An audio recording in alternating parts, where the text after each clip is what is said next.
안녕하십니까? 지난 시간에는 마약류 중독도 질병이다 라는 이야기와 함께 우리나라의 마약류 중독의 실태에 대한 이야기를 함께 나누었습니다.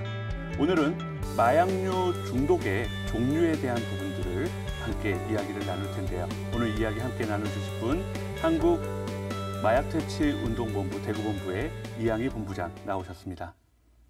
안녕하십니까. 반갑습니다. 네.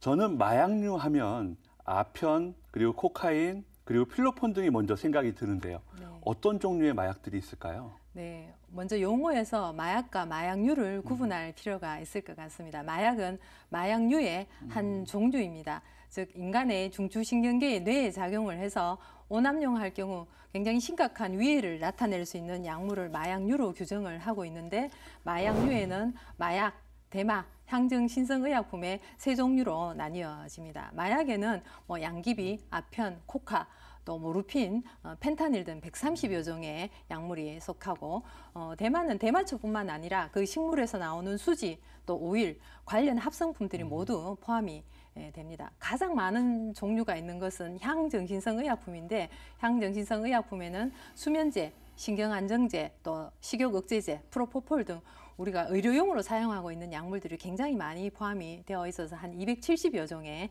이릅니다. 이 외에도 임시 마약류로 지정이 되어 있는 신종 마약류 종류가 한 100여 종 가까이 됩니다. 그래서 마약류의 종류는 굉장히 다양합니다. 생각했던 것보다 훨씬 더 많은 종류의 네. 마약이 있는 것 같습니다. 수면제나 그리고 신경안정제, 그리고 다이어트에 도움이 된다는 식욕 억제제 등도 마약류에 속한다는 사실은 시청자 여러분은 잘 모르실 수 있을 것 같은데 어떤가요? 네, 그렇습니다. 모르시는 분이 많으리라고 짐작이 됩니다. 그래서 의료용 마약류를 사용할 경우에는 반드시 본인이 진료를 통해서 처방을 받아서 정해진 양을 정해진 기간 동안만 사용하도록 엄격하게 관리가 되고 있는데, 가끔 비정상적인 방법으로 약물을 구해서 사용하다가 처벌을 받게 되는 마약류 사범이 되는 그런 안타까운 사례들도 많이 발생하고 있습니다. 의료용 마약류는 반드시 처방을 통해 규정되어진 용량대로 사용을 해야 네. 된다는 거 꼭 기억하셔야 될 것 같습니다.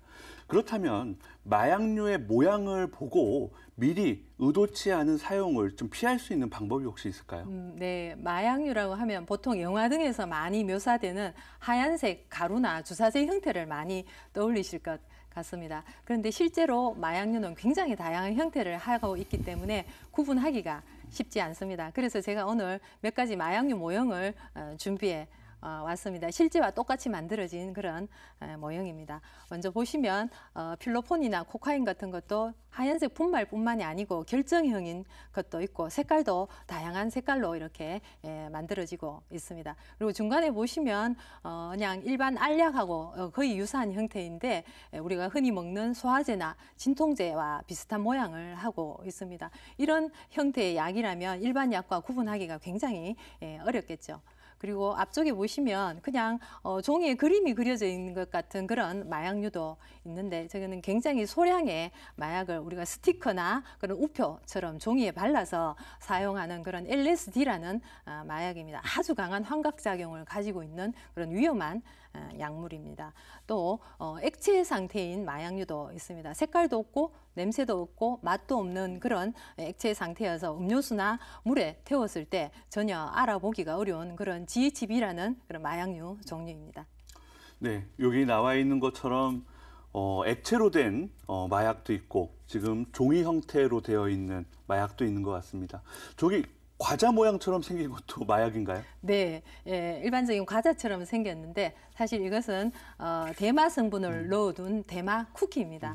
대마는 이렇게 과자 형태뿐만 아니고 사탕이나 젤리, 껌 등 여러 가지 음식물의 형태로 만들어져서 다른 사람이 쉽게 알아보지 못하도록 하고 있습니다. 사실 이렇게 음식물 형태의 대마는 경계심을 없애기 때문에 위험한 상황도 종종 일어날 수가 있습니다. 실제 미국에서는 이런 곰인형 모양으로 만들어진 대마 젤리를 먹고 어린이가 급성 중독으로 응급실에 이송된 그런 사례들도 종종 발생하고 있습니다. 아, 그렇군요. 그럼 이렇게 알아보기 어려운 마약류에 자신도 모르게 노출될 수 있는 그런 위험성이 있을 것 같은데 그런 부분들을 좀 피할 수 있는 방안들이 있을까요? 예.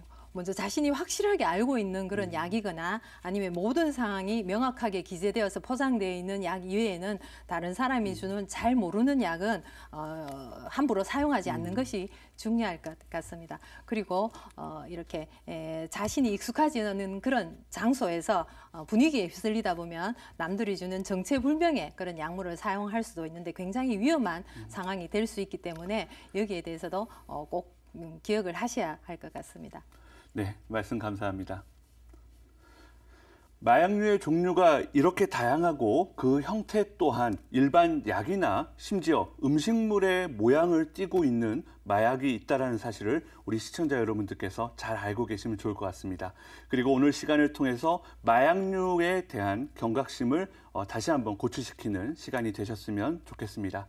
오늘 이야기 여기서 마치도록 하겠습니다. 감사합니다. 수고하셨습니다.